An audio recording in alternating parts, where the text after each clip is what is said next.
Hey guys, welcome back to the channel. Today's video is going to be about probably my favorite topic, macro photography, but specifically macro photography on potentially the best camera smartphone of 2024, the vivo X200 Pro. So I usually take my macro shots with an external macro lens on my iPhone 16 Pro Max, but the vivo X200 Pro has that built in with a telephoto macro lens. So I'm going to be putting this guy to the test, taking different macro shots at different lighting situations of different subjects, dropping it into Lightroom and then evaluating it in depth with you guys to give you my honest thoughts and opinions on the macro capabilities of the vivo X200 Pro. I want to keep this as straightforward as possible, so anyone who gets this phone can take the same photos, so no pro settings, simply point and shoot. The only thing we're going to do is turn on the super macro mode within the camera itself and it'll automatically switch to the 3.7x zoom or the 200 megapixel ZEISS APO telephoto camera. Something you'll quickly notice is that you don't really need to get super close to your subjects when you're taking these photos with the X200 Pro like you would with other smartphones. This is because the X200 Pro is using a Tele-Macro lens rather than an ultra-wide macro lens. And this is something you'd usually get from pro macro lenses for pro cameras like DSLRs. They all start from like 100mm and above, which is the ideal focal length for macro photography. Now I've done a couple of videos comparing telephoto macro versus ultra-wide macro, so definitely check those out if you want to see the differences between these two. But let's hop into Lightroom and do some pixel peeping, zooming in and magnifying all of these images. All right, we've got Lightroom loaded up here and we're going to take a look at all of these photos that we've taken, noticing some details, especially when cropping in and how it really looks like on a big screen. All the photos you're going to be looking at within Lightroom are completely unedited, and this is what it looks like. The first shot right away, this is the first like test shot kind of thing I was trying out, and just look at how insane the details are in this eye shot. Now I took two photos here, one of my eye and one of my wife's eye, and looking at them side by side, this is actually pretty incredible.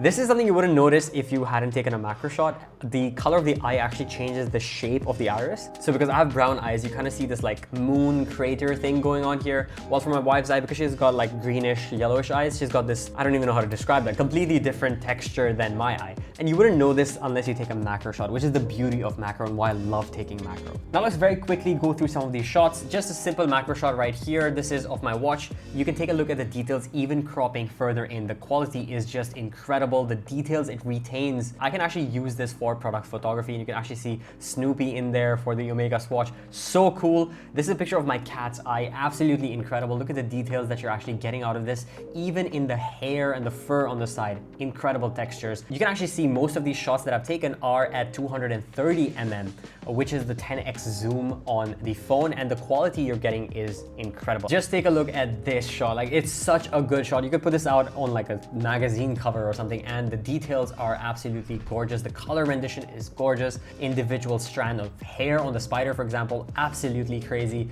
Same shot here. This is so cool. Look at every detail is so sharp here. The texture within the leaves. Take a look at the quality here. Look at the details within the veins on the leaves. Even the shot of the mushroom here. If I zoom in, you can see the spider web with like little tiny water droplets on there. 85mm shot. Again, beautiful details, beautiful details. You actually don't get any motion blur while capturing these subjects, which is very important for macro because like insects move around really quick. So with this bee, it was flying around and everything. And just look at this shot. No motion blur whatsoever. I've got perfectly crystal clear shot, amazing details, the little fluffy hair and everything, and you can actually see the pollen on it as well. And if I go through the next few shots, you can see how sharp each shot is. Nothing has that motion blur.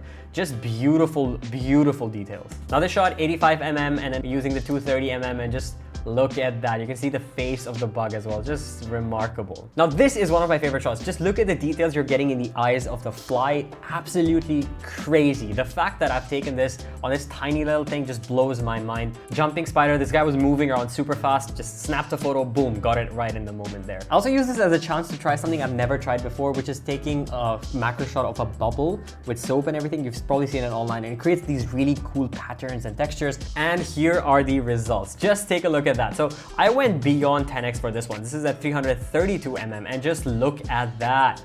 That is crazy. I love this shot. It's so crazy. I love all of these shots. They're so unique, and you get some crazy patterns out here. Look at that. Crazy, crazy patterns. It looks like a planet on its own.